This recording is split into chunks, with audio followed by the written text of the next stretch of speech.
Salve. Frase filioque sering dianggap sebagai hal yang memisahkan pemahaman gereja Ortodoks dengan gereja Katolik Roma. Arti filioque sendiri adalah, dan dari Allah Putra, yang mengacu pada frasa Credo Nikea yang diucapkan gereja Roma, yang ditetapkan pada Konsili Toledo, tahun 589. Photius, patriark dari Konstantinopel menentang keras hal ini di abad ke-9, yang kemudian menjadi salah satu hal yang memisahkan gereja Timur dan gereja Barat di tahun 1054. Photius menentang gereja Barat yang menurutnya mengubah Credo Nikea dengan penambahan frasa filioque. Frase filioque, atau, dan putra, dalam syahadat Nikea Konstantinopel menyatakan bahwa Roh Kudus keluar dari Bapa dan Putra, dalam bahasa Latin, ex patre filioque procedit. Frase filioque, atau, dan putra, dalam syahadat Nikea Konstantinopel menyatakan bahwa Roh Kudus keluar dari Bapa dan Putra.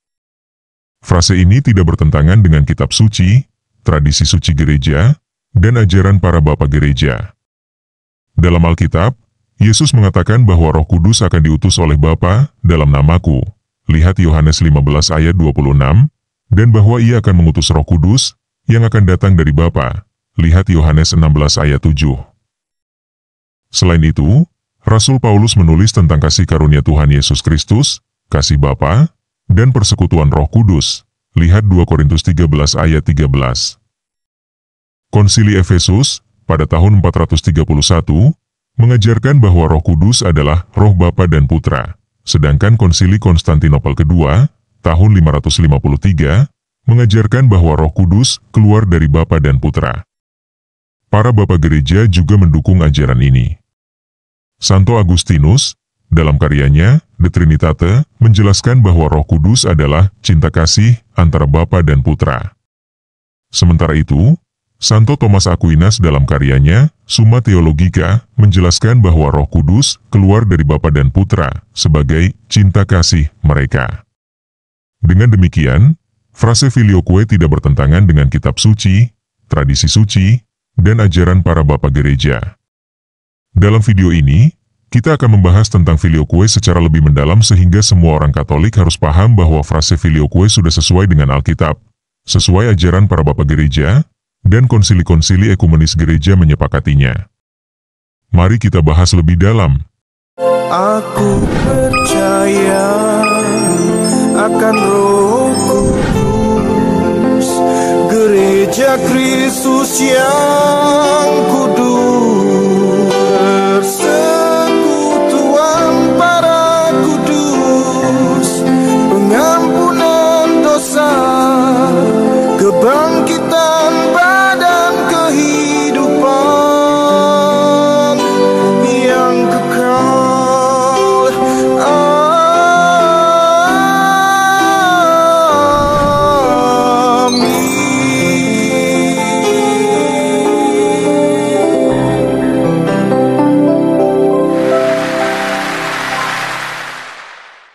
Bagian pertama.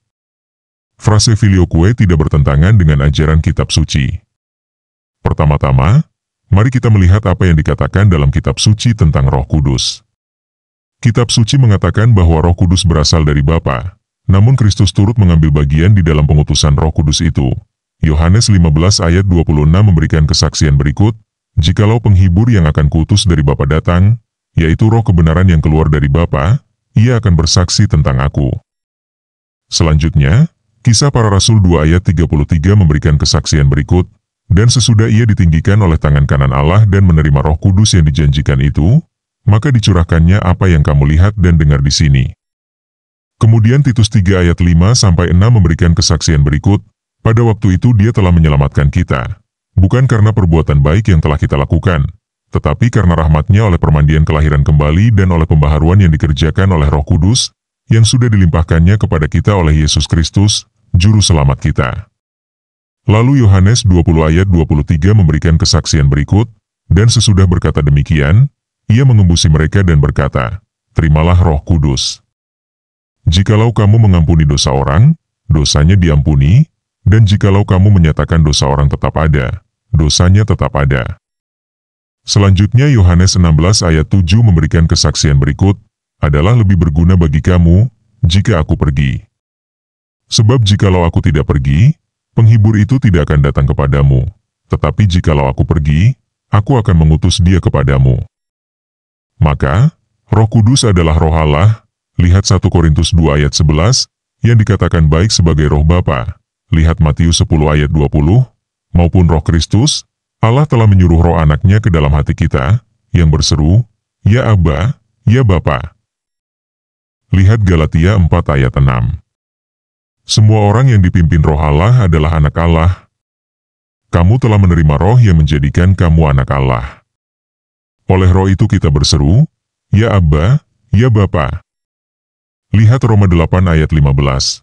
Tetapi kamu tidak hidup dalam daging, melainkan dalam Roh, jika memang Roh Allah diam di dalam kamu. Tetapi jika orang tidak memiliki Roh Kristus, ia bukan milik Kristus. Lihat Roma 8 ayat 9. Karena aku tahu, bahwa kesudahan semuanya ini ialah keselamatanku oleh doamu dan pertolongan Roh Yesus Kristus. Lihat Filipi 1 ayat 19. Dari sini kita ketahui bahwa Roh Kudus memang berasal dari Allah Bapa sebagai penyebab utama. Namun penghembusan pribadi Roh Kudus ini, yang terjadi sejak kekekalan, terjadi melalui Kristus Sang Putra. Inilah sesungguhnya maksud dari frase filioque. Maka sebenarnya, filioque, yang mengacu kepada Roh Kudus, yang berasal dari Allah Bapa dan Putra, bukanlah sesuatu yang baru ataupun bertentangan dengan ajaran Alkitab. Pernyataan bahwa Roh Kudus berasal dari Allah Bapa dan Putra itu bahkan menjaga kebenaran utama Credo Nikea, bahwa Allah Putra adalah sahakekat dengan Allah Bapa bukan setingkat di bawah Bapa. Allah Putra bersama dengan Allah Bapa mengutus Roh-Nya. Lihat Yohanes 15 ayat 26, karena Roh Kudus berasal dari Bapa dan Putra di dalam hubungan Trinitas. Dasarnya adalah, Allah Bapa dan Putra dan Roh Kudus mempunyai satu hakikat yang sama, sehingga, perbedaannya, hanya terletak kepada hubungan asalnya yang terjadi di dalam kekekalan kesatuan Trinitas. Yaitu bahwa Allah Putra lahir dari Allah Bapa dan Roh Kudus dihembuskan dari Allah Bapa dan Allah Putra. Hubungan asal inilah yang membedakan pribadi Allah Putra dan Roh Kudus. Sebab jika Roh Kudus hanya berasal dari Bapa, maka tidak ada yang membedakan antara Roh Kudus dengan Putra, sebab keduanya sama hakikatnya. Bagian 2. Kronologis kejadian yang menyebabkan perdebatan tentang frase filioque. Berikut ini mari kita melihat secara kronologis, mengapa frase filioque tersebut menjadi perdebatan antara gereja Timur Ortodoks dan gereja Katolik Barat, atau Latin. Kronologi pertama. Para bapak gereja sejak awal telah mengajarkan bahwa Roh Kudus berasal dari Bapa dan diutus oleh Putra. Sebelum isu filioque ini mencuat, sebenarnya gereja Timur dan Barat dapat menerima adanya misteri Trinitas ini seperti yang diajarkan para bapak gereja. Namun kemudian, setelah frase filioque ini diangkat ke permukaan, hal ini dijadikan salah satu penyebab terjadinya skisma yang pada dasarnya melibatkan anggapan bahwa gereja Barat, dalam hal ini Roma, telah menambahkan istilah filioque tanpa persetujuan gereja Timur. Ini dianggap sebagai penyalahgunaan wewenang paus. Padahal, tulisan para bapak gereja dari abad-abad awal telah secara prinsip mengajarkan filioque, yaitu bahwa Roh Kudus yang berasal dari Allah Bapa, diutus melalui Allah Putra. Maka, sesungguhnya frase filioque ini bukan suatu ajaran yang baru ditambahkan di abad ke-9. Mari kita lihat ajaran bapak gereja tentang filioque.